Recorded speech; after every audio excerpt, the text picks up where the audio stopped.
So now that we have reviewed what the 9 principles of traditional Chinese philosophy are, then we can talk about how these apply to my Feng Shui system called the 9 Steps to Feng Shui.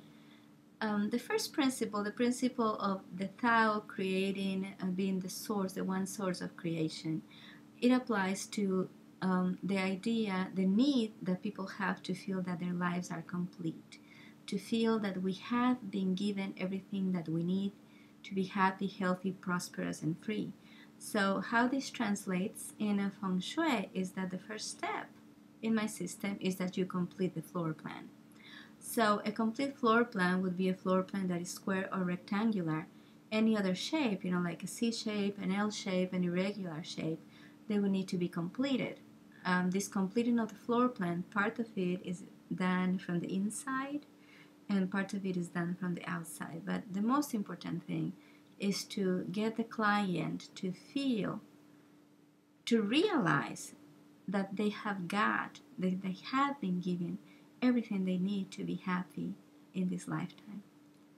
That is the first step.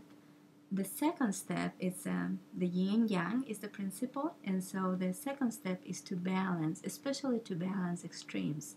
Anything that could be said to be too much or too little in Feng Shui is considered an imbalance of yin and yang, and it needs to be balanced by its opposite. For example, if the ceiling of a room is too high for the proportions of the room, that's going to feel uncomfortable. So you work with the opposite. You lower down the ceiling, not physically, but symbolically you lower down the ceiling, say for example by putting one strip of wood at a lower height to create sort of a virtual ceiling. Or you hang the paintings, all of the paintings at the same height to create a horizon line. And so you're visually lowering the ceiling while not physically lowering the ceiling. So whenever you find too much or too little, if a room is too big, if it's too little, if it's too light or too dark, you balance it by using the opposite. And I know it sounds pretty simple, and some of it is very simple, and there's some cases, some situations that are a little bit more difficult to correct. And for example, a long, narrow hallway is a big problem in Feng Shui because it affects the circulation of the life force qi. So if this hallway is too long, you work at making it look shorter. And if it's too narrow, you work at making it look wider. And you use artwork in different colors and mirrors to do that. And so that is step number 2 and how it applies to Feng Shui. Now step number 3, the life force, the principle of the life force. There's this energy, this qi, this energy of life that is in me, that is in you, in every living being. It also impregnates things that are inanimate, and it also circulates through your home. And because we cannot, there's some people who can see qi, there's some people who can feel it in their fingertips. I can feel it in my hands, and I can go into a place and sense the quality of the qi by feeling it in my hands. I don't see qi in the same way that other people can see it. I see some of the variation in the quality of the qi with my eyes, but mostly I can perceive it with my energy field or with my hands. And but since most people cannot see it, we compare qi to other things. We say that qi behaves like sound in that it bounces off of smooth surfaces and is absorbed by soft, comfy surfaces like sofas or curtains. And we also say that qi behaves like light. We also say that qi behaves like a toddler. So it follows the things that would attract a toddler. It withdraws from the things that would scare a toddler.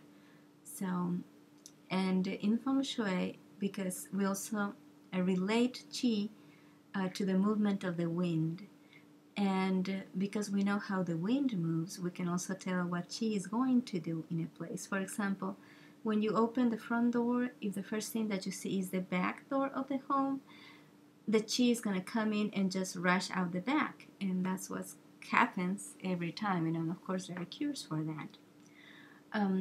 But we know that qi is going to behave in certain ways, and we try to correct that and try and make Qi visit in a calm manner, in a joyful manner, all of the areas of the home, so that all of the home is healthy, and that health then is reflected in the health of the life areas of the people living in that place or working in that place.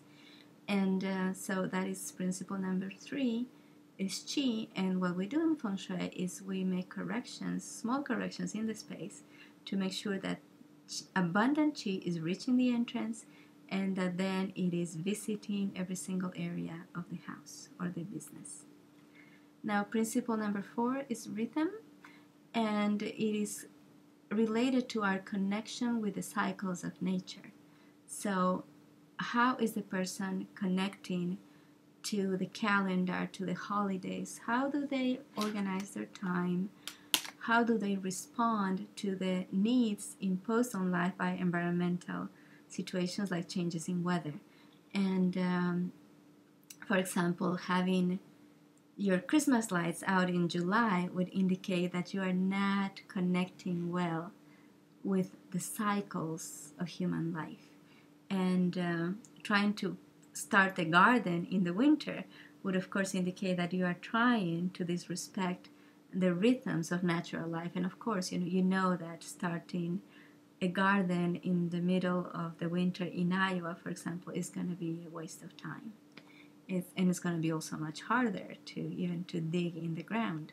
So it's very important we stay tuned into nature, and that's how step number 4 goes, is tuning into nature. Now, the 5th principle of traditional Chinese philosophy, which is the 5 elements, these which are water, wood, fire, earth, and metal, and they have a nurturing cycle because water feeds wood, which is the plants, live plants, trees, the forest. When the wood is dry, it feeds fire.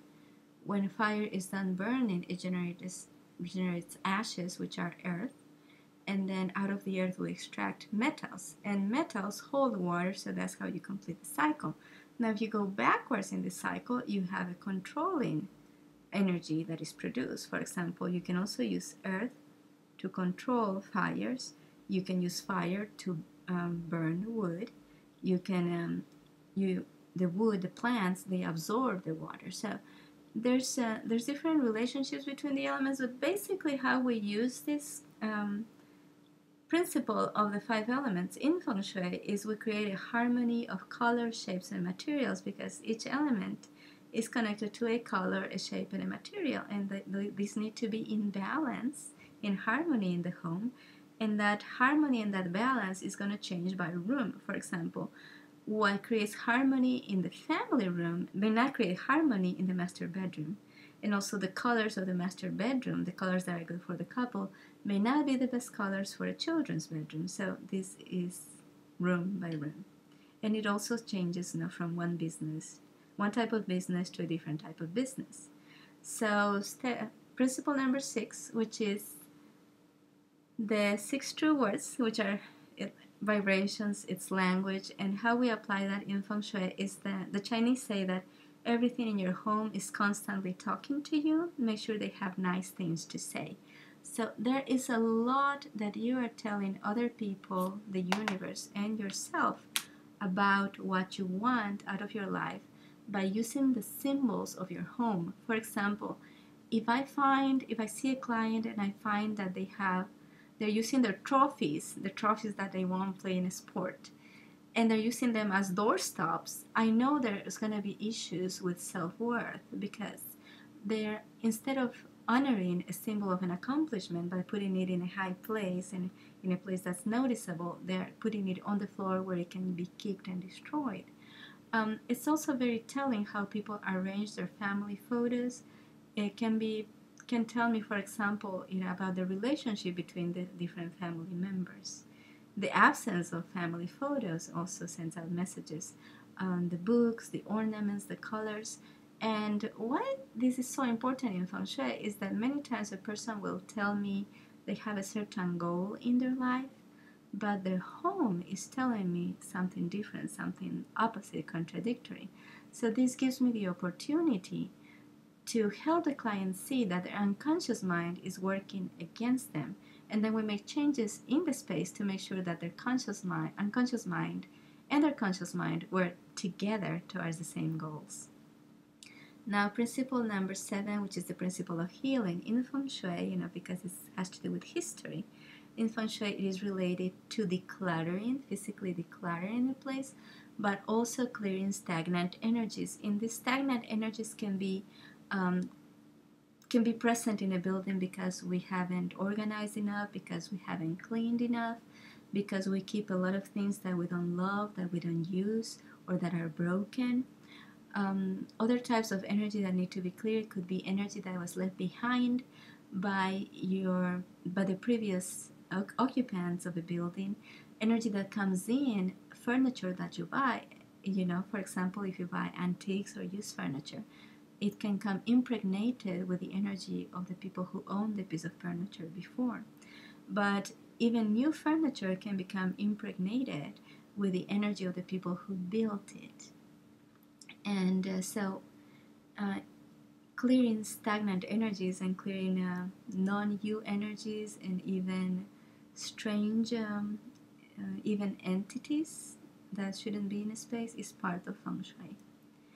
And in our 9 Steps to Feng Shui course, we teach you methods by which you can clear the home. But if you're dealing with anything that's really, really heavy, I would suggest that you check out the Feng Shui modality, healing modality, called Angelic Feng Shui Training that Bill Austin and I have created, and I'm going to put the URL at the bottom of this video so that you can check out that website.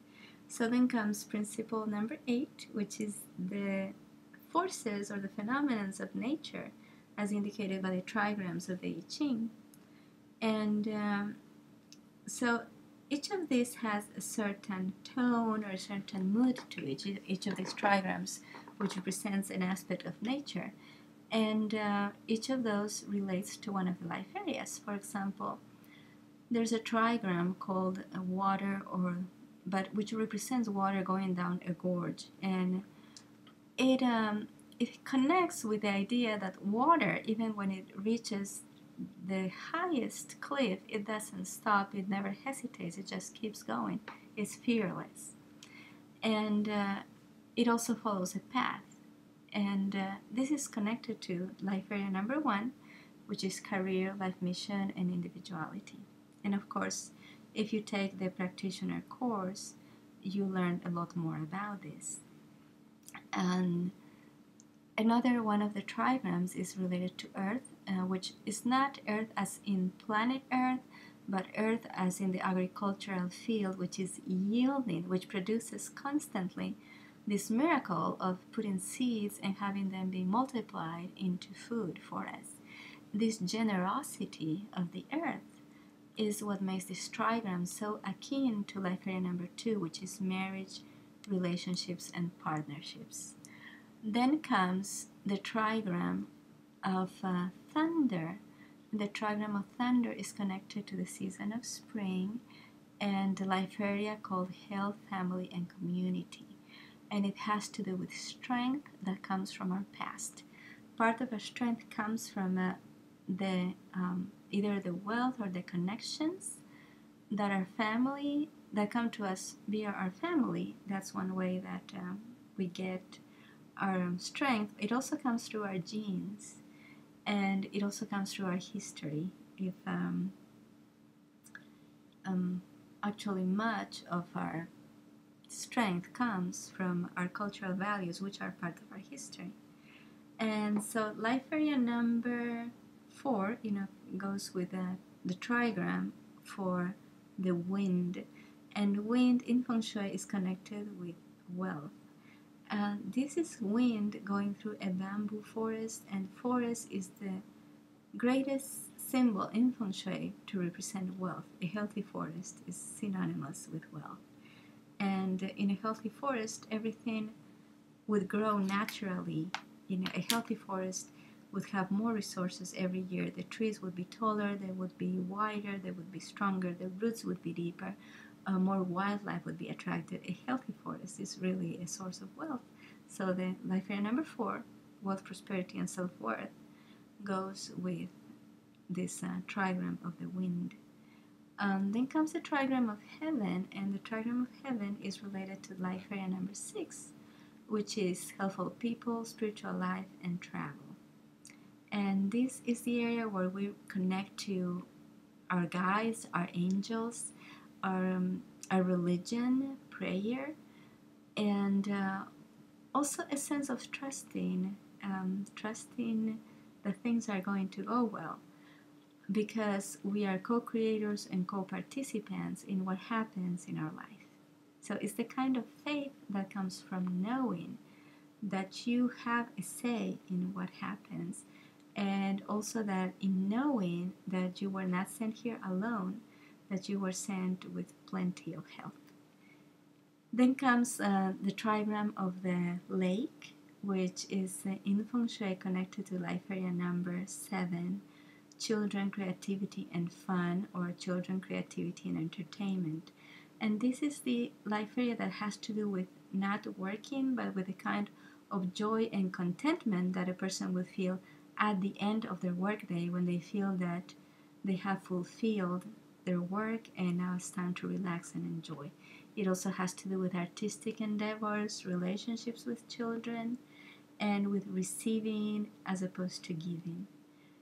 And it's like the placid idea of having a house by the lake, and you just had dinner, and now you're relaxing and having a conversation or playing games, or just looking at the water and feeling peaceful, and preparing for the rest of the nighttime.